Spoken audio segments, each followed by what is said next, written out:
ఎలా పరిచయం అయ్యారు సమీరా గారు మీకు? కోటి ఉమెన్స్ లో డిగ్రీ చదువుతున్న టైంలో. మీ లైఫ్ లో అంతవరకు ఒక అమ్మాయి మీతో ఫ్రెండ్షిప్ చేశారా?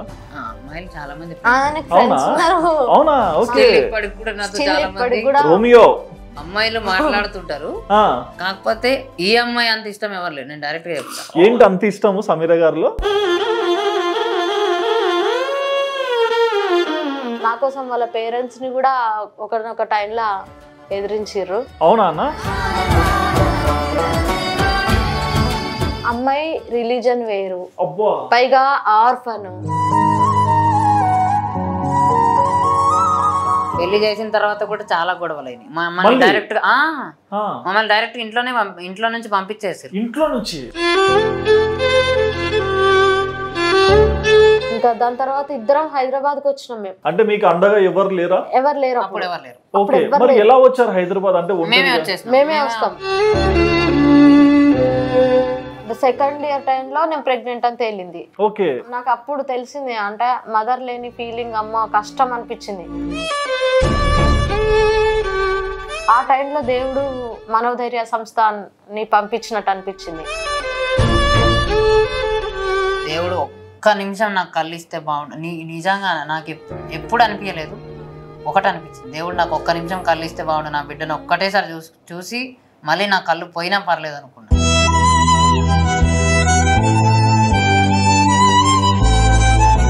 మరి మీకు ప్రభుత్వం నుంచి ఒక మంచి గవర్నమెంట్ జాబ్ వచ్చింది కదా, స్టేట్ గవర్నమెంట్ లెవెల్లో.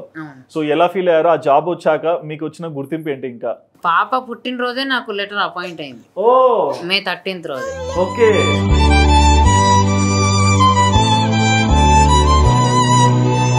వ్యాలంటైన్స్ డే మరి మా సమీరా గారికి మీరు ప్రపోజ్ చేస్తే ఈ కళ్ళతో చూడాలని ఆనందంగా వెయిట్ చేస్తున్నా. ఇప్పుడు నాతో ప్రపోజ్ చేపియాలా? మరి ఏంటి చేయరా? అంటే మీ గర్ల్ ఫ్రెండ్స్ తోనే మాట్లాడతారా సమీరా గారికి?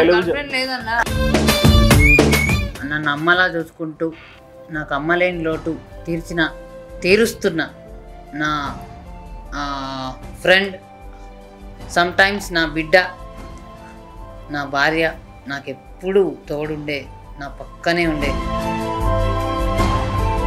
Love you for ever.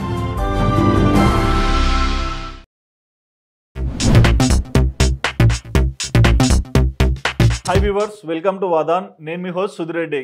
So ముందుగా మీ అందరికీ హ్యాపీ వ్యాలంటైన్స్ డే అండి. సో బేసిక్గా ప్రేమికుల రోజు కాబట్టి నేను ఈరోజు మీ ముందరికి ఒక క్యూట్ కపుల్ని తీసుకొచ్చాను. సో ప్రపంచంలో మనందరికి తెలిసిందే, ప్రేమకి అందంతో సంబంధం లేదు, మనసుతోనే సంబంధం.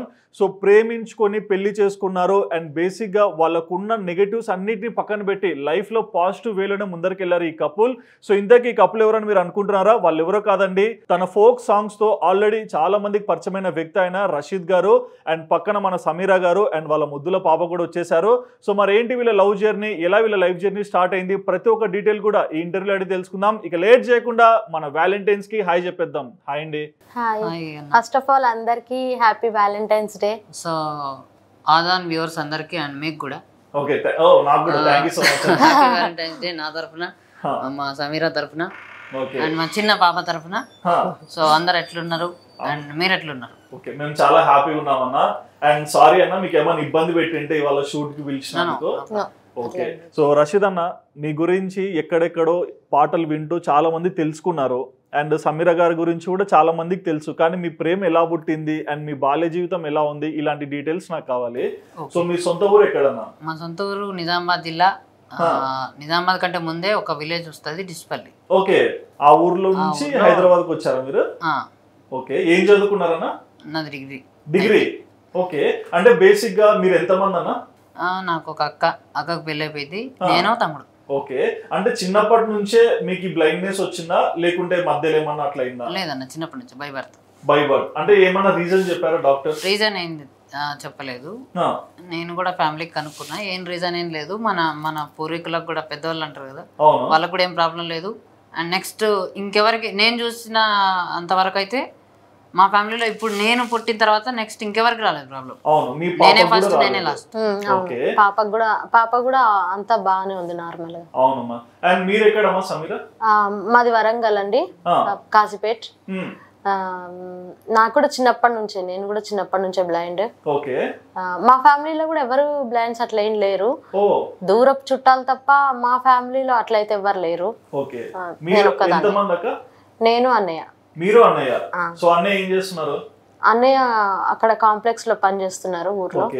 అన్న రషీద్ అన్న, సో బేసిక్ గా నీ పాటలు జనాలకు బాగా నచ్చుతున్నాయి, కానీ చాలా మందికి ఏం డౌట్ అంటే మీరు ఎలా చదువుకున్నారు, ఎలా అంటే ఆ బాల్య జీవితంలో ఏమన్నా విమర్శలు ఎదుర్కొన్నారా, ఇట్లాంటివి ఏమన్నా చెప్తారా? చదివిందంటే అందరికి దాదాపు తెలిసి ఉంటది. మాది స్టడీ ఎట్లుంటది అంటే బ్రైలీ లిపి. అవును. సో బ్రైలీ లిపిలోనే మేము చదువుతాం, స్కూల్ లైఫ్ అంతా బ్రైలీలోనే ఉంటది. ఎస్ఎస్సికి వచ్చేసరికి ఎస్ఎస్సి నుంచి మాకు ఒక నార్మల్ పీపుల్ కావాలి, అంటే నోట్స్ అన్ని మా లాంగ్వేజ్ లో మేము రాసుకొని ప్రిపేర్ అయ్యి, ఇంకా ఎస్ఎస్సి నుంచి నోట్స్ మేము మా లాంగ్వేజ్ లో రాసుకుంటాం, అవి నోట్ చేసుకొని వేరే నార్మల్ పీపుల్కి చెప్తే వాళ్ళు రాస్తారనమాట. అంటే ఈ చిన్నప్పుడు బేసిక్ అంటే మీ ఇంట్లో మీరు ఒక్కరే ఇలా అయ్యారు కదా, అంటే బ్లైండ్నెస్ వచ్చింది కదా, మరి చిన్నప్పుడు ఆడుకోవడానికి వెళ్తున్నా, ఇంట్లో ఏదన్నా ఉన్నా అంటే మీకు ఎలా ఇబ్బంది అయ్యేది? అంటే మా ఫ్యామిలీ వాళ్ళు నాకు ఎప్పుడు కూడా చిన్న చూపు చూడలేదు, మా ఎవరు కూడా. అంటే మా ఫ్యామిలీ అంటే జస్ట్ మా ఫ్యామిలీ వరకే నాకు చిన్న చూపు చూడలేదు, మిగతా మా చుట్టాలు అంటే మా లైక్ పిన్ని వాళ్ళు అందరూ దూరం చుట్టాలు, మా ఫ్యామిలీ జస్ట్ మా పేరెంట్స్ తప్ప మిగతా వాళ్ళందరూ వీడు ఏం చేస్తాడు, వీడు దేని పనికి వస్తాడు అని చెప్పి ఇంకేమేమో అన్నారంట. ఓకే. మిమ్మల్ని అంటే సూటిపోటి మాటలతో ఇబ్బంది పెట్టేవారు. నాకు ఏది కనిపించకపోయినా మా పేరెంట్స్ తెచ్చిచ్చేవాళ్ళు, అంటే ఇది అని. నాకు దాదాపు చాలా, అంటే నేను ఇట్లా చేయి పెడితేనే ఇదేంది అనేది ఇప్పుడు చెప్పగలుగుతా. ఓకే. సో అవన్నీ మా నాన్న నాకు చూపించారు. మీ నాన్న నాకు చాలా సపోర్ట్ చేశారు. ఓకే. అంటే ప్రపంచంలో అన్ని చూడలేకపోవచ్చు కానీ ఇది ఇట్లుంటది అని చెప్పి, నేను ఒక్కోసారి ఆ వస్తువుకి నేను భయపడినా నేను నా కొడుకు ఏదో రకంగా నేను చూపిస్తానని ఆయన అనుకున్నది సాధించి ఆయన చూపించి, సో నేను ఇప్పుడు దేనికి భయపడను. ఇంత అట్టుకున్నా అంటే దానికి కారణం మా నాన్న. సో మీరు చిన్నప్పుడు ఎదుగుతున్న వయసులో మీరు ఎదుర్కొన్న ఇబ్బందులు అంటే చెప్పారంటే విమర్శలు ఇలా వచ్చాయని, మీ సొంతంగా మీరు నేర్చుకునేటివి ఏంటి? నేను సొంతంగా నేర్చుకున్నవి అంటే నేను పాటలే చెప్పాలి, ఎందుకంటే నేను స్కూల్ లైఫ్లోనే నాకు ఒక 6-7 ఇయర్స్ ఉన్నప్పుడే ఎక్కడైనా ఏదైనా పాట వచ్చింది అంటే అది ఒకసారి 2 సార్లు వినంగానే నేను పాడేవాడిని. ఓకే. సో ఒక టీచర్ నాకు రికగ్నైజ్ చేసి, మా స్కూల్లోనే టీచర్ శ్రీలత గారని, ఆమె రికగ్నైజ్ చేసి మా స్కూల్కి ఒకరోజు సంథింగ్ ఏదో ఒకేషన్కి ఒకసారి వచ్చారనమాట. ఓకే. సో సార్కి చెప్పారు ఈ అబ్బాయి బాగా పాడతారు అన్నిట్లో, అంటే ఇక్కడ టాలెంట్. మాది డిఫరెంట్లీ ఏబుల్డ్ స్కూల్, అంటే దాంట్లో mentally challenged peoples and different categories, కొంతమంది డెఫ్ అండ్ డమ్స్ ఉంటారు, ఓకే, కొంతమంది ఇంకా చాలా కేటగిరీస్ ఉంటారు. మొత్తానికి దాంట్లో ఒక చిన్న స్కూలే, కాకపోతే దాంట్లో నేను ఒక్కడనే బ్లైండ్. ఓకే. అంటే బ్లైండ్ పీపుల్స్ కి టాలెంట్ ఉంటది కదా ఏదో రకంగా. ఈ అబ్బాయి ఏం చేస్తాడు అంటే, ఈ అబ్బాయి పాటలు అయితే బాగా పాడతాడు, అంటే నేను ఒక పాట నేర్పిస్తా పాడతావు అంటే ఓకే అని చెప్పి, సో అప్పుడు ఒక చిన్న పాట నేర్పించారనమాట నాకు. చల్లనైనదమ్మా మా బడి, ఇది బడి కాదమ్మా అమ్మ ఒడి, చదివే చిన్నారుల మండి ఈ పాఠశాలలోనా, చదివే చిన్నారి పొన్నారి చిన్నారుల మండి, లా లా లా లా లా లా లా లా లా లా లా లా లా లా లా లా లా లా. ఈ పాట just with in 10 to 15 minutes లోనే నేను నేర్చుకొని 15 నిమిషాల్లో ఆయనకి పాడి నేను వినిపించాను అనమాట. కొద్దిసేపటికి కలెక్టర్ వచ్చారు, కలెక్టర్ రాగానే సేమ్ అదే పాట పాడమంటే మళ్ళీ పాడినా. అప్పటి నుంచి అబ్బాయి నీకు చాలా పనికి వస్తాడు అని చెప్పి, నువ్వు ఈయనకి ఈ రోజు నుంచి నువ్వు ఈయనకి నేర్పించు, ఈయనకే నువ్వు గురువు అని చెప్పి, అంటే ఇంకా ఆయన నా కోసం, ఆయన జాబర్ కల్చరల్ కోఆర్డినేటర్ నిజామాబాద్ డిస్టిక్లో, సో ఆయన నా కోసం స్పెషల్గా టైం తీసుకొని వచ్చి రోజు అంటే వీక్లీ ఒక 2-3 times. అదే మీకు ప్రత్యేకమైన గొంతు ఈ పాటలు రావడానికి కారణం ఆయన. అంటే మొత్తానికంటే నా గురువు ఆయన అష్టగంగాధర్. ఆయన కూడా నిజామాబాదే. ఇప్పుడు మీ బాల్యం ఎలా ఉండేది? నేను చిన్నప్పుడే నన్ను హాస్టల్, అంటే మా పేరెంట్స్ కి మాకు దగ్గరలో ఎక్కడ కూడా బ్లైండ్ స్కూల్ లేదు. సో అలాగని కరీంనగర్ దగ్గరలో ఎలకతుర్తి అని ఒక చిన్న ఊరు ఉంది, అక్కడ ఇంటిగ్రేటెడ్ స్కూల్, క్రిస్టియన్ స్కూల్ అది. అది బ్లైండ్స్ కి నార్మల్స్ కి కలిపి ఉంది. ఆ స్కూల్లో వేశారు. చిన్నప్పుడు నేను ఎక్కువ ఆడుకోకపోయేదాన్ని, ఎందుకంటే భయంగా ఉండేది, కనిపించదు కదా. ఫ్యామిలీ నుంచి ప్రాబ్లం లేదు, వద్దనుకోలేదు. చాలా వరకు ఎట్లన్నా వస్తుందేమో కళ్ళు అని ట్రై చేశారు, కానీ రాలేదు. నా ప్రాబ్లం ఏంటంటే అప్పుడు నేను హాస్టల్లో చదువుకోవడానికి ఇబ్బంది అవుతుందని నన్ను తీసుకెళ్లి హాస్టల్ వేశారు 3.5 years. అప్పుడు నాకు తెలుగు కూడా రాదు, నాకు తెలుగు రాదు. అది నేర్చుకోవడానికి మళ్ళీ నేను 1 year ఇంటికి వెళ్ళి, ఆ 1 year ఇంటికి వెళ్ళి మళ్ళీ తెలుగు మా అన్నయ్య దగ్గర నేర్చుకొని మళ్ళీ హాస్టల్లో జాయిన్ అయ్యి. ఇప్పుడు హాస్టల్ అన్నారు కదా, అంటే 3.5 సంవత్సరంకి హాస్టల్ అంటే అక్కడ అంతా పిల్లలు అల్లరి ఎక్కువ చేస్తుంటారు. మీరు బాల్యంలో ఏంటంటే ప్రతిదీ చూసి నేర్చుకోవాల్సిన స్టేజ్ అందరికి. ఆ టైంలో మీకు ఈ చూపు లేకపోవడం వల్ల ఇబ్బంది పడే వాళ్ళ? అట్లా ఏం లేదు, కొంచెం ఇబ్బంది ఉండేదిలే, భయం వేస్తుండేది, ఎవరితోటి అంత కలవకుండా ఉండేదాన్ని. కానీ అక్కడ వాళ్ళు బాగా చూసుకున్నారు సిస్టర్స్. తర్వాత ఇంకా 10th వరకు అదే స్కూల్ కంటిన్యూ. తర్వాత 10th లో మమ్మీ డాడీ ఇద్దరు చనిపోయారు. అంటే మమ్మీకి జాయింటిస్ వచ్చింది, అది మాకు తెలియలేదు. డాడీకి సడన్ హార్ట్ స్ట్రోక్, 6 months తేడాతో ఇద్దరు చనిపోయారు. ఇంకా తర్వాత నా ఫ్రెండ్స్ ఇంటర్ కోసం అని, ఇంకా నేను అప్పుడు డిప్రెషన్ లో ఉన్న టైంలో హైదరాబాద్ కు తీసుకొచ్చారు నా స్కూల్ ఫ్రెండ్స్. మరి అన్నయ్య మీకు ఎలా సపోర్ట్ ఇచ్చారా?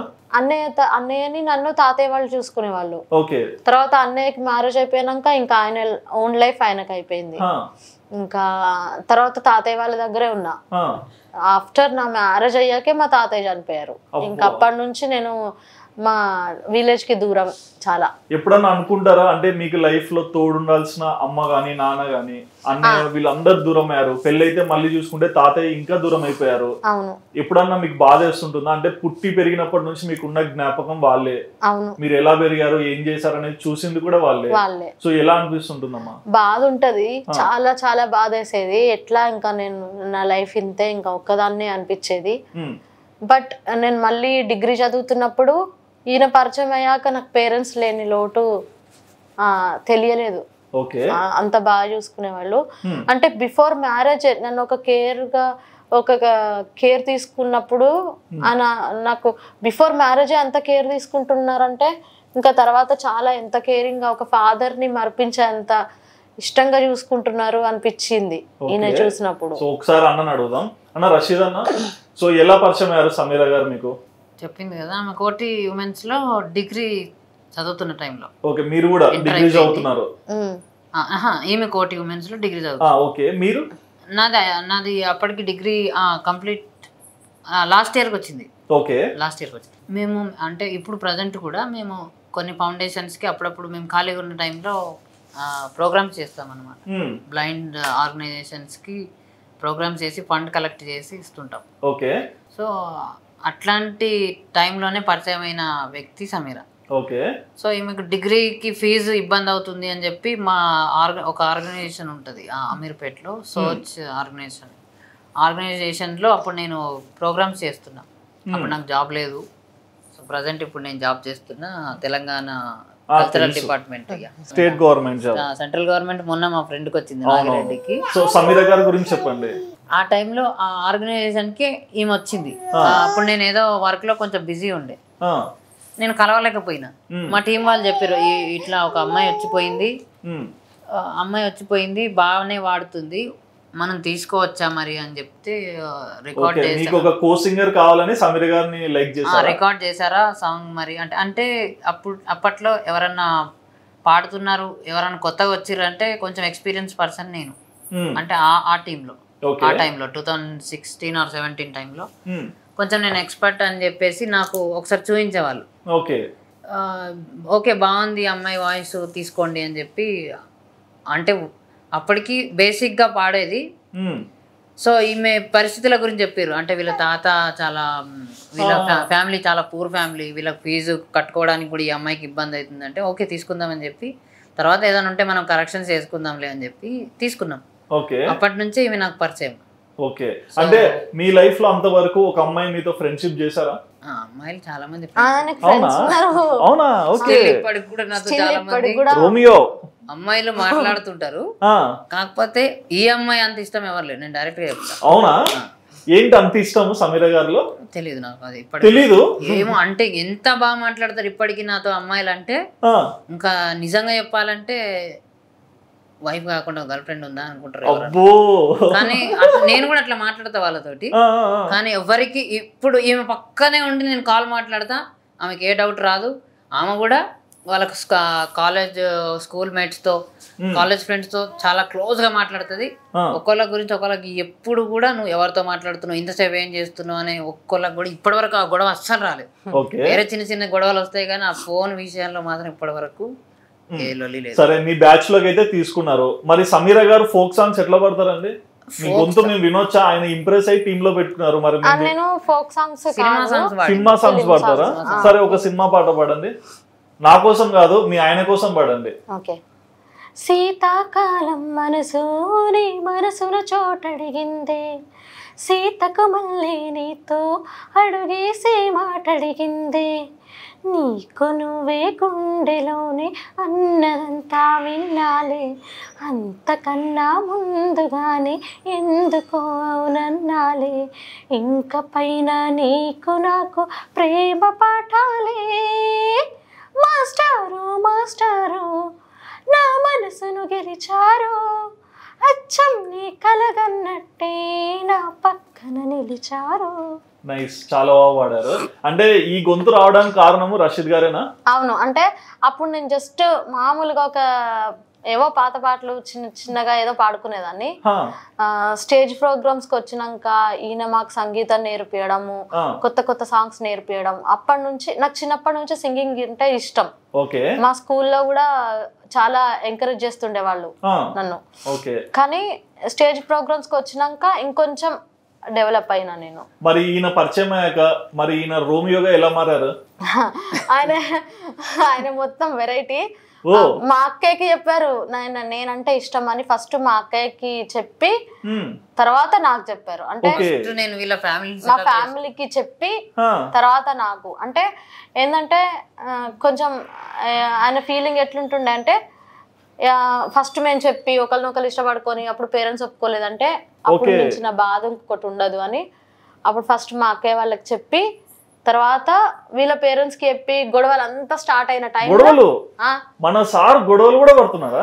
అంటే గొడవలు అంటే ఇంకా ఫ్యామిలీ చిన్న చిన్న వార్స్ వస్తాయి. ఎందుకు ఏమిటి ఎందుకు అసలు ఏంటంటే వాళ్ళ క్వశ్చన్, అమ్మాయి రిలీజన్ వేరు, పైగా ఆర్ఫన్ అనాథ, ఎందుకు అవసరమా, మళ్ళీ ఇద్దరు బ్లైండ్స్ కి అసలు బ్లైండ్స్ కి పెళ్ళి ఎందుకు క్వశ్చన్.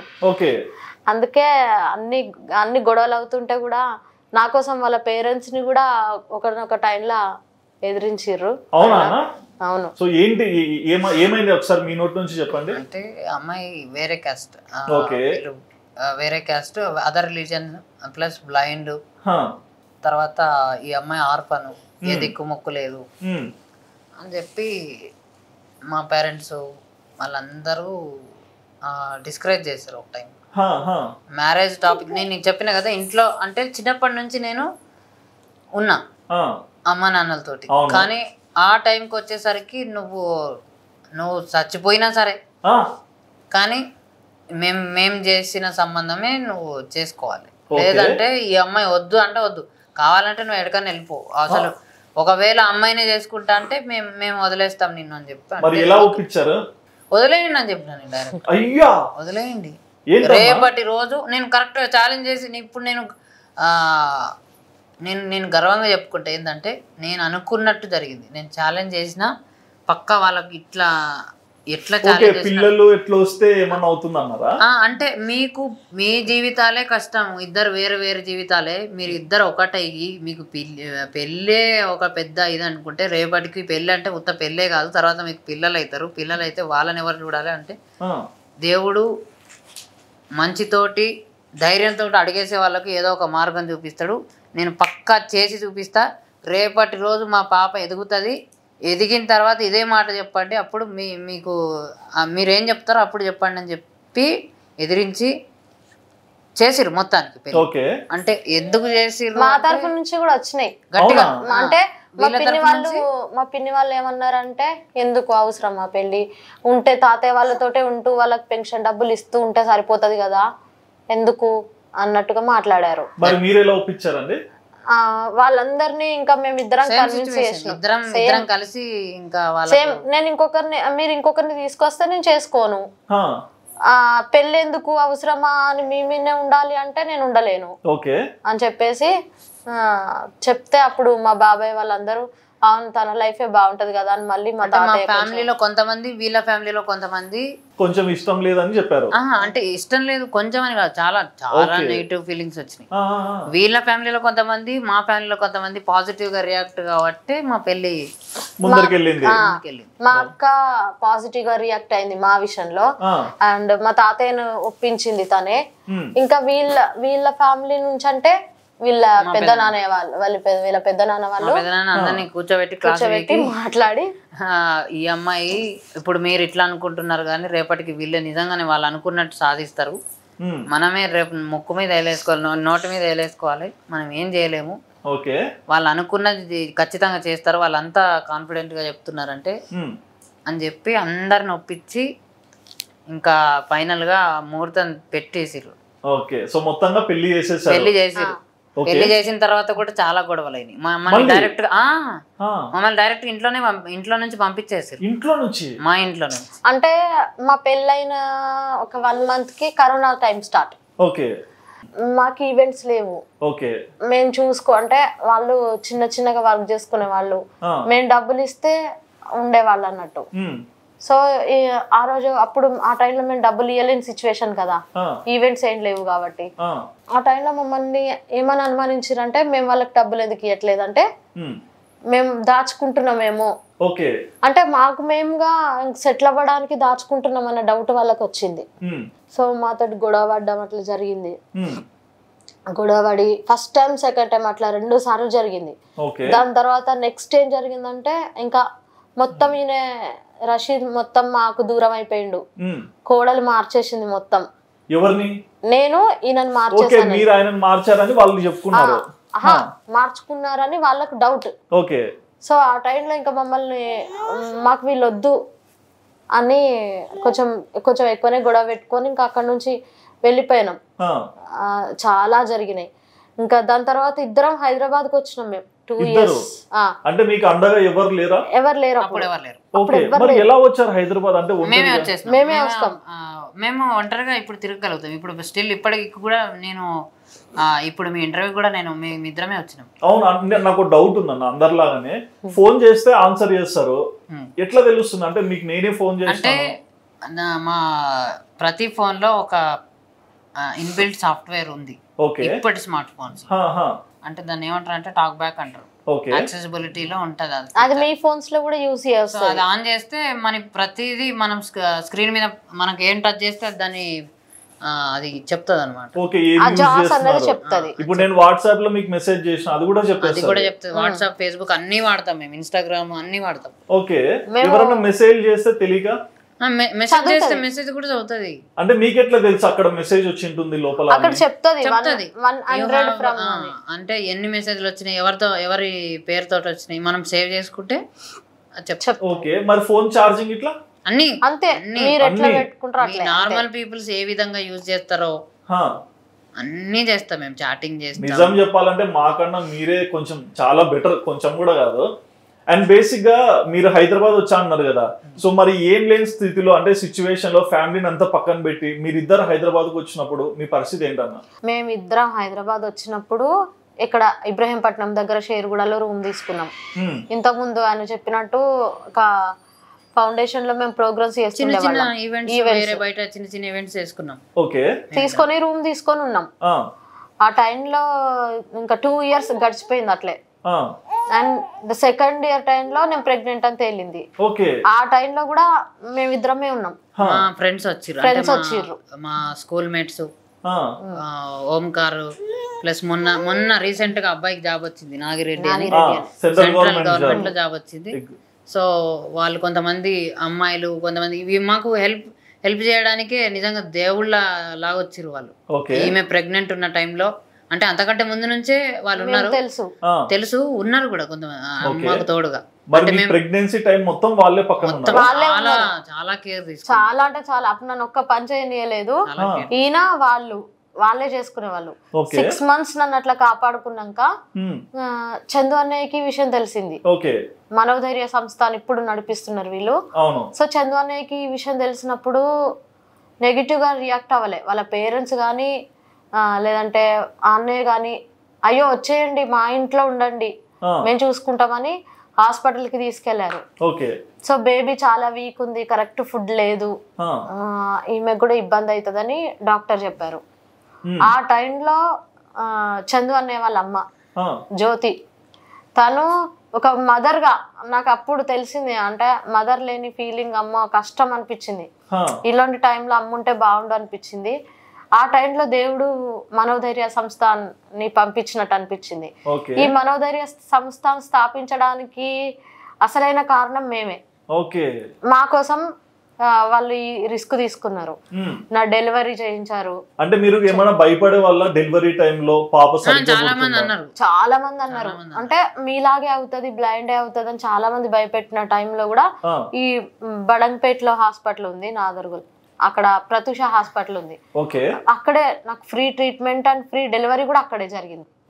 డాక్టర్ ₹1 తీసుకోలేదు. తనే మాకు గ్యారంటీ ఇచ్చింది, పాపకి ఏ ఇబ్బంది ఉండదు, తను బ్లైండ్ అవ్వదు, మీరేం టెన్షన్ పడాల్సిన అవసరం లేదు. అంటే ఒక మాట అమ్మా, అంటే తల్లిగా మీకు పాప బాగుండాలి, ఒక పేరెంట్స్ గా మీరు అదే కోరుకుంటారు.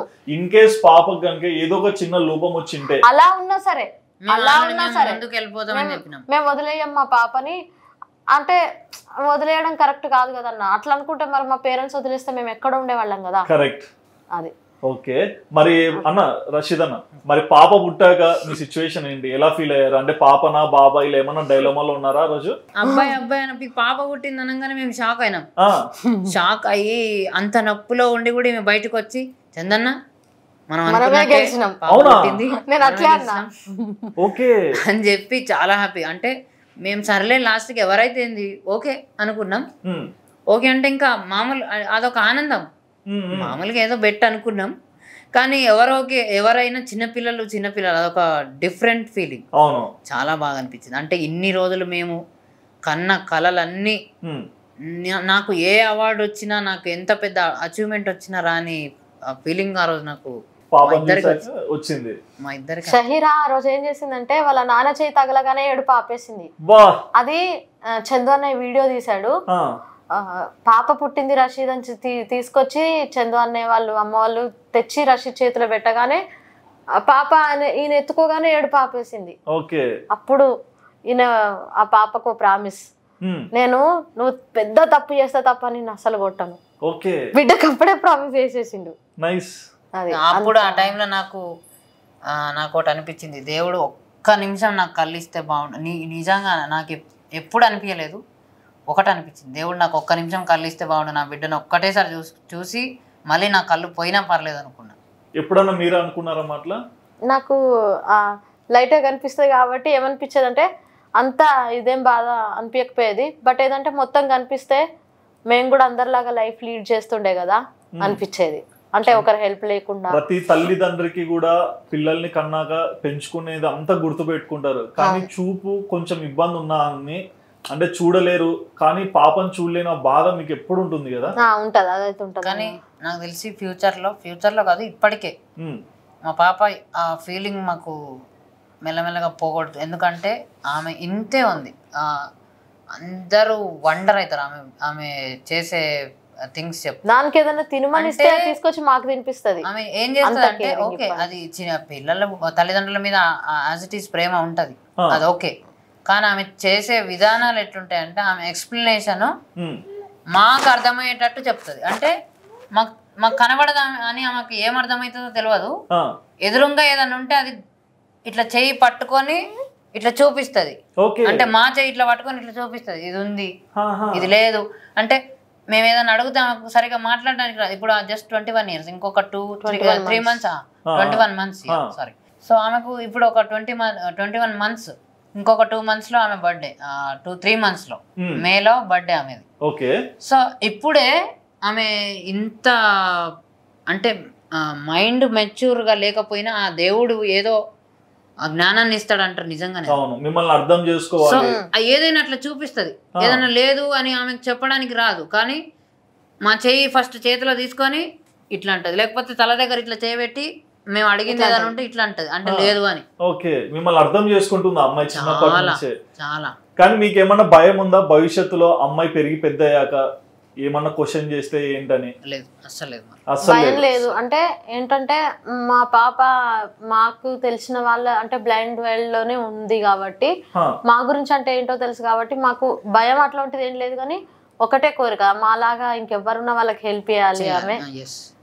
మేము పాపని పెంచడానికి గల మెయిన్ రీజన్ ఇది. అంటే ఫ్యూచర్లో మాకు ఉపయోగపడకపోయినా ఇప్పుడు నేను డైరెక్ట్గా ఫ్రాంక్గా చెప్తున్నా, ఫ్యూచర్లో మా పాప మాకు ఉపయోగపడకపోయినా పర్లేదు, అంటే మాకు మా అవసరాలు తీర్చలేకపోయినా సరే, కానీ మాలాంటి ఇంకెవరైనా ఇట్లాంటి కష్టాల్లో ఉంటే వాళ్ళ దగ్గరికి పోయి వాళ్ళని ఆదుకుంటే చాలు. వ్యాలంటైన్స్ డే కాబట్టి మీ ప్రకారం ప్రేమ అంటే ఏంటి?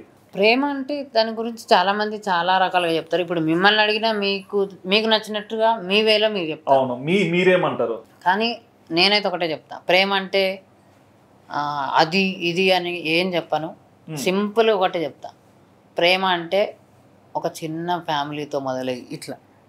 ప్రేమ అంటే ఏ కళ్ళతోటో ఏ డబ్బుతోటో ఏ మనసుతోటో కూడా రాదు. అంటే మనసుతోటి ఎందుకు రాదు అంటున్నా అంటే, నిజానికి చాలామంది ఏమనుకుంటారు, మేము ఒక్కొల్ల మనసు ఒక్కొల్ల ఇచ్చిపుచ్చుకున్నాం అంటే అంటారు. ఇచ్చిపుచ్చుకోవడం అంటే అసలు మనసులు ఇచ్చిపుచ్చుకోవడం అంటే అది just girl friend boy friend ఉన్నంత వరకే కాదు. పెళ్ళైన తర్వాత రేపటికి పిల్లలైనా సరే వాళ్ళు అదే రిలేషన్ మెయింటైన్ చేస్తే, అంటే భార్యాభర్తలు అయినా సరే, భార్యాభర్తలు చాలామంది ఏం చేస్తారంటే, చాలామంది నేను చెప్పడానికి భయపడను, చాలామంది ఏం చేస్తారంటే లవర్స్గా ఉన్నప్పుడు నీకేం కావాలి బేబీ, నువ్వు ఎక్కడికి పోతావు బేబీ, సినిమాకి పోదామా, ఐస్ క్రీమ్ తిందామా అది అంటారు. అదే పెళ్ళైన తర్వాత ఎడిపోతావు, రిస్ట్రిక్షన్స్, ఏం చేస్తావు, సినిమాకు పోదాం, నాకు ఆఫీస్కు టైం దొరుకుతలేదంటే నీకు సినిమాకు తీసుకుపోవాలా, ఐస్ క్రీమ్లు కావాలా అని ఇట్లాంటి చిన్న చిన్న గొడవలు పెద్దగా అయిపోతాయి. పెద్దగా అయిపోయి నువ్వు పెళ్ళైనప్పుడు ఇదే చెప్పినావా, నువ్వు అట్లనే చేసినావా అని చెప్పి అవంతా చిన్న చిన్న గొడవలే పెద్దదానికి దారి తీస్తాయి. సో ఐస్ క్రీమ్లు సినిమాలనే కాదు, ఒక్కసారి ప్రేమగా మీ భార్యతోటి లేకపోతే మీ భర్తతోటి వాళ్ళకి ఏం కావాలి, వాళ్ళు మూడ్ ఆఫ్లో ఉన్నప్పుడు ఎందుకున్నారు అని ప్రేమతోటి మాట్లాడకపోయినా సరే జస్ట్ ఇట్లా పోయి వాళ్ళ ఒక ప్రేమగా వాళ్ళని తాకితే చాలు. అంటే మేము మా కళ్ళు లేవు కాబట్టి మా వేలో మేము చెప్తున్నాం, ఓకే ఇట్లా తాకితే చాలు, అది కళ్ళతో కాదు మనసుకు టచ్ అవుతుంది. ఇదే ప్రేమ. మీరేమంటారు అక్క? ప్రేమ అంటే ఏదో కళ్ళతో చూసుకొని మనిషి నచ్చిండు పెళ్లి చేసుకున్నామా అని ఉన్న వాళ్ళు ఎట్లుంటారంటే, బిఫోర్ మ్యారేజ్ ఉన్న ప్రేమ ఆఫ్టర్ మ్యారేజ్ ఉండదు. అట్లా కాకుండా బిఫోర్ మ్యారేజే ఆఫ్టర్ మ్యారేజ్ వాళ్ళు ఎట్లుండాలి అన్నది కూడా డిసిషన్ తీసుకొని, ఆఫ్టర్ మ్యారేజే కాదు పిల్లలు పెద్దగైనా సరే వాళ్ళిద్దరి మధ్యలో అండర్స్టాండింగ్ ఒక్కటి కరెక్ట్గా ఉంటే అస్సలు గొడవలు రావు. ప్రేమ ఏమంటారు బ్రేకప్ దాకా రాదు, పెళ్లి విడాకుల దాకా రాదు. ఇప్పుడు మీరు విడాకులు అన్నారు కదా, సో ఈ రోజుల్లో అన్ని బాగుండే కూడా చాలా మంది విడిపోతున్నారు. కానీ ఏది ఎట్లున్నా సరే కలిసి ఉంటే అన్ని బాగుంటాయని చెప్పడానికి మీరు ఒక ఎగ్జాంపుల్ లాగా నిలబడ్డారు. సో ఎక్కడ బంధాలు విడిపోతున్నాయి అంటారు? దీనికి కారణం ఫ్రెండ్షిప్ లేదు. అంటే ఫ్రెండ్షిప్ ఎందుకు ఫ్రెండ్షిప్ అంటే నేను ఒకటే చెప్తున్నా, be like a friend with your partner. Okay, అంటే మనం లైఫ్ పార్ట్నర్ గా మనం చేసుకున్నాం అంతే తప్ప వాళ్ళని ఒక బందీలాగా మనం చేయొద్దు. లైఫ్ లో పార్ట్నరు, కానీ ఆ ఫ్రెండ్షిప్ అనేది మెయింటైన్ చేస్తే, ఒక ఫ్రెండ్ తోటి మనం ఎట్లుంటాం బయట అన్ని షేర్ చేసుకుంటాం. వైఫ్ అంటే ఎవరు, మనకు లైఫ్ లాంగ్ ఉండేది. ఓకే, ఇంకా అంతకంటే గాడ్ గిఫ్ట్ ఇంకోట్లేదు నాకు తెలిసి. సమీరక అన్న ఇంత బాగా చెప్తున్నాడు కదా, ఒక హస్బెండ్ గా ఎలా చూసుకుంటారు మిమ్మల్ని? ఒక హస్బెండ్ గానే కాదు, ఒక పేరెంట్ గా, ఒక ఫ్రెండ్ గా, ఒక పిల్లోడ్ లాగా కూడా అనిపిస్తాడు అప్పుడు. పిల్లోడ్ లాగా ఎందుకు అక్క అంత మాట అన్నారు? ఎందుకంటే నిజంగా ఆయన ఇంట్లో ఆయన చేసే పనులు అట్లే ఉంటాయి. ఏం చేస్తాడు? పాపం తీసుకొని ఆయన కూడా చిన్న పిల్లలాగా ఆడడం, షహీరా ఎట్లా నన్ను ఆట పట్టిస్తుందో అట్లా ఆయన కూడా ఆట పట్టియడం, ఇద్దరు కలిసి ఆట బాగా ఆడుకుంటారు. చిన్న పిల్లలాగా ప్రవర్తిస్తాడు. వేడన్నం కలుపుకోవడానికి రాదు ఆయనకి. ఏంటన్నా అంతమంది అమ్మాయిలతో మాట్లాడితే గర్ల్ ఫ్రెండ్స్ ఉన్నారంటో అన్నం కలుపుకోవడం రాదా? వేడన్నం చూస్తే తినను అంటాడు. ఎందుకు ఏమో తెలియదు నాకు చిన్నప్పటి నుంచి. అంటే నాన్న ఇప్పటికి కూడా నాన్నే కల్పిస్తారు, లేదంటే మా మామయ్య కలిపియాలి. బయటికి వెళ్తే నేను కలుపుకుంటా, కానీ ఇంట్లో అది ఊరికి అలవాటు. నాకు కలిపియకపోతే మా నాన్న, అంటే నేను ఎదురుగా ఉన్నా అంటే నాకు కలిపియకపోతే మా నాన్న తినడు. ఓకే, అదొక అలవాటు. అన్నా వ్యాలంటైన్స్ డే మరి మా సమీర గారికి మీరు ప్రపోజ్ చేస్తే ఈ కళ్ళతో చూడాలని ఆనందంగా వెయిట్ చేస్తున్నా. ఇప్పుడు నాతో ప్రపోజ్ చేపియాలా? మరి ఏంటి చేయరా? అంటే మీ గర్ల్ ఫ్రెండ్స్ తోనే మాట్లాడతారా? సమీర గారికి గర్ల్ ఫ్రెండ్ లేదన్నా మీరు అన్నారు కదా, నేను చాలా మంది అంటే గర్ల్ ఫ్రెండ్స్ లేరు. సరే అమ్మాయి ఫ్రెండ్ అన్నప్పుడు గర్ల్ ప్లేస్ ఫ్రెండ్, దాంట్లో తప్పులేదు. మరి మా సమీర గారికి ఏంటి ప్రపోజ్ చేస్తున్నారు లేదా? తప్పదు, పబ్లిక్ ముందు అడిగినప్పుడు ఇంకేదైనా పబ్లిక్ గా చెప్పాల్సి. యా చెప్పండి. మరి నేను పాటతోటే ప్రపోజ్ చేస్తాను. పాటతోనా? ఎంత పాట పాడినా లాస్ట్ ఐ లవ్ యూ చెప్పాలి. చెప్తాను. ఓకే అక్క వినండి అక్క, మీకోసం ఎటువంటి పాట పాడుతున్నాడు. ఓకే. దేవుడు కలిపిన బంధమై నన్ను వీడిపోని అనుబంధమై నన్ను మనువాడి అనువనువున తనువున ప్రేమను పెంచుకొని ఏ కష్టమైన సుఖమైన అన్ని సమముగా పంచుకొని నా క్షేమమే కోరుతూ నా తల్లిదండ్రిని తలపించావే శ్రీమతి నా శ్రీమతి, శ్రీమతి నా శ్రీమతి, శ్రీమతి నా శ్రీమతి, ఈ సేవలోన తరించని ఈ జన్మకి శ్రీమతి నా శ్రీమతి, శ్రీమతి నా శ్రీమతి. I love you Sameera. అంతేనా? ఏం చెప్పరా? నిజంగా అంటే చెప్పమన్నందుకు కాదు, నా మనసులో మాట ఇది. నన్ను అమ్మలా చూసుకుంటూ, అమ్మ అంటే నాకు చిన్న వయసులోనే నాకు అమ్మ దూరమైంది. సో నాకు అమ్మ లేని లోటు తీరుస్తున్న నా ఫ్రెండ్, సమ్టైమ్స్ నా బిడ్డ, నా భార్య నాకు ఎప్పుడూ తోడుండే, నా పక్కనే ఉండే. నేను చచ్చేదాకా, అంటే ఆమె ఏమంటుందంటే, నేను నాకంటే ముందు నువ్వు బతకాలి, నేను ఫస్ట్ చచ్చిపోవాలి, ఎందుకంటే నీ సాగు నేను చూడలేను అంటది. అట్లాంటి గిఫ్ట్ ఇచ్చిన గాడ్కి thank you very very much and love you forever. ఏంటి నవ్వుతున్నారు? ఏంటి ప్రపోజల్ యాక్సెప్ట్ చేశారా లేదా? కళ్ళ నుంచి నీళ్ళు వస్తున్నాయన్నా.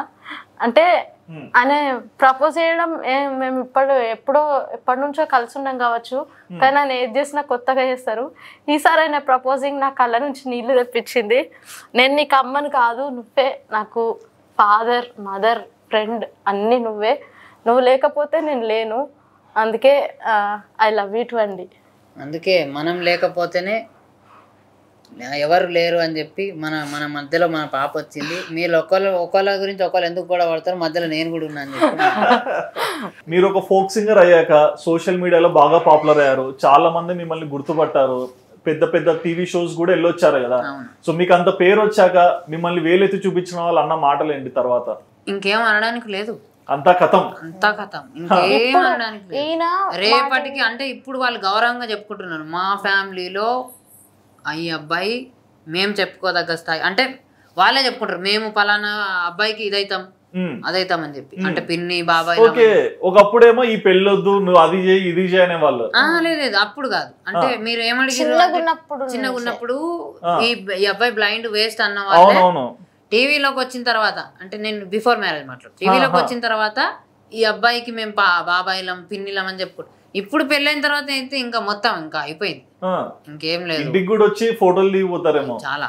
ఓకే, మరి మీకు ప్రభుత్వం నుంచి ఒక మంచి గవర్నమెంట్ జాబ్ వచ్చింది కదా, స్టేట్ గవర్నమెంట్ లెవెల్లో. సో ఎలా ఫీల్ అయ్యారు ఆ జాబ్ వచ్చాక? మీకు వచ్చిన గుర్తింపు ఏంటి? ఇంకా చాలా, అంటే నేను కష్టపడ్డ దానికి ఫలితం అది. ఎందుకంటే తెలంగాణ ఉద్యమంలో 2009 నుంచి నేను కష్టపడ్డ దానికి ఫలితం అది. మా సార్ వాళ్ళతోటి తెలంగాణ ఉద్యమంలో తిరిగి ప్రోగ్రామ్స్ చేసి సో ఇవన్నీ చేస్తే కొంతమంది కళాకారులకి జాబ్స్ ఇచ్చారనమాట అవి. సో దాంట్లో నాకు కూడా లాస్ట్ ఇయర్ ఆగస్ట్లో వండర్ ఏంటంటే ఈ విషయం చెప్పడం మర్చిపోయినా, చెప్పండి. పాప పుట్టినరోజే నాకు లెటర్ అపాయింట్ అయింది. May 13th రోజు. ఓకే. ఆగస్ట్లో నా దగ్గరకు వచ్చింది, కానీ లెటర్ ప్రింట్ అయింది మాత్రం ఆ రోజు. ఓకే. సో ఆగస్ట్లో లాస్ట్ ఇయర్ 2022లో ఆగస్ట్లో నాకు జాబ్ వచ్చింది. జాబ్ వచ్చిన రోజు లెటర్ నేను తీసుకొని ఆఫీస్లో సబ్మిట్ చేసిన తర్వాత ఇంకా కవర్ పేజ్ ఏం చేస్తామని చెప్పి ఇంటికి తీసుకొచ్చిన, అదొక జ్ఞాపకం. అంటే కొన్ని మెమరబుల్, కొన్ని నేను అట్లాంటివి కొన్ని దాచిపెట్టుకుంటే ఇప్పటికి నా దగ్గర అది ఉంది. లెటర్ తీసుకున్న తర్వాత కవర్ పేజ్ పడేస్తారు కదా, అవును, నేను పడేయలేదు. కానీ అంటే మీకు ఇష్టం కాబట్టి దాచిపెట్టారు. ఇది నా కష్టానికి ఫలితం అని చెప్పి చదువుతున్నారు నాన్న. దాని మీద నంబర్ ఉంది, అన్ని ఉన్నాయి. సడన్ గా ఒక దగ్గర ఆగిపోయింది. ఏమైందంటే దీని మీద డేట్ చూడు ఒకసారి అన్నాడు. చదవండి ఏముంది డేట్ అంటే May 13th 2022 అని చెప్పి షాక్ అయినా. అప్పుడు అన్నాడు నాన్న, నీ కూతురు ఊరికే రాలేదు, నీకు తీసుకొచ్చింది ఉద్యోగం అని చెప్పి. మరి మీరేమో అబ్బాయి అబ్బాయి అబ్బాయి అని డిమాండ్ చేశారు. అంటే మేము డిమాండ్ అని కాదు అనుకున్నారంటే మీరు బ్యాచ్లర్ అయ్యారు కదా, అబ్బాయే కావాలి అమ్మాయినే కావాలని. మరి అది ఒక ఎక్సైట్మెంట్ ఉండాలి కదా ఆ మాత్రం. అది అండ్ ఇప్పుడు మీరు ఒకటి చెప్పారు కదా స్టార్టింగ్ లో, మనోధైర్యం అనే ఫౌండేషన్ మీ వల్లే వచ్చిందని. సో మరి ఇప్పుడు మనోధైర్యం ఫౌండేషన్ ఎలా నడుస్తుంది? ప్రజెంట్ అయితే అది ఎప్పుడైతే వాళ్ళు స్టార్ట్ చేశారో అప్పటి నుంచి వాళ్ళ ఓన్ అంటే వాళ్ళే భరిస్తున్నారు అన్ని. ఇప్పటి వరకు కూడా ఇప్పటికి కూడా గవర్నమెంట్ నుంచి ఎక్కడి నుంచి అయినా ఫండ్ లేదు. ఓకే. ఎక్కడి నుంచి ఫండ్ లేదు, ఎక్కడ బయట ఎక్కడో అప్పులు చేసి 20,000 మంత్లీ 20,000 రెంట్ కడుతున్నారు. ఓకే. అండ్ ఇంకా వర్కర్స్ కి ఇవ్వాల్సింది ఇవ్వాలి కదా, అది వాళ్ళే. అండ్ తర్వాత చిన్న చిన్న అవసరాలు పిల్లలకి సోప్స్ పేస్ట్ కాడ నుంచి కూడా మమ్మల్ని కొనుక్కొనివ్వరు, వాళ్ళే తీసుకొచ్చిస్తారు. అండ్ డైలీ ఫుడ్ మాకు ఎప్పుడు అది హాస్టల్ లాగా ఉండదు. ఒక ఇంట్లో మాకు ఏది కావాలంటే అది ఎట్లా వండి పెడతారో ఒక అమ్మ అట్లే ఉంటది సేమ్. ఓకే. ఇప్పుడు మరి ఆ ఫౌండేషన్ కి లైక్ ఫండింగ్ ఇబ్బంది అవుతుందా? ఇప్పుడు ప్రెసెంట్ అది బాలాపూర్ చెప్పాను కదా ఇంతకుముందు, బాలాపూర్ లో ఉంది. తర్వాత అది నెక్స్ట్ కొంతమందితో మాట్లాడారు, అంటే కొన్ని మాట్లాడి ముందుకు వచ్చారు వాళ్ళు. రోటరీ క్లబ్ లో మాట్లాడారు, నాకు తెలిసి నేను అక్కడే పరిచయం చేసుకున్నాను. మాట్లాడితే ఇంకా వాళ్ళు బాలాపూర్ లో ఆంజనేయ స్వామి గుడి దగ్గర కొంచెం ప్లేస్ ల్యాండ్ ఇవ్వడానికి ఒప్పుకున్నారు, ఇచ్చారు కూడా already. So next month or March కల్లా అక్కడ కన్స్ట్రక్షన్ అయిపోయాక ఇంకా అక్కడికి వెళ్ళిపోవచ్చు, అక్కడికి షిఫ్ట్ చేస్తారు. సో చిన్న హెల్ప్ అలా దొరికింది. కానీ ఇంకా ఫండింగ్ ఎంతైనా అవసరమే, ఎందుకంటే ఒక హాస్టల్ నడపాలి అంటే మామూలు విషయం కాదు.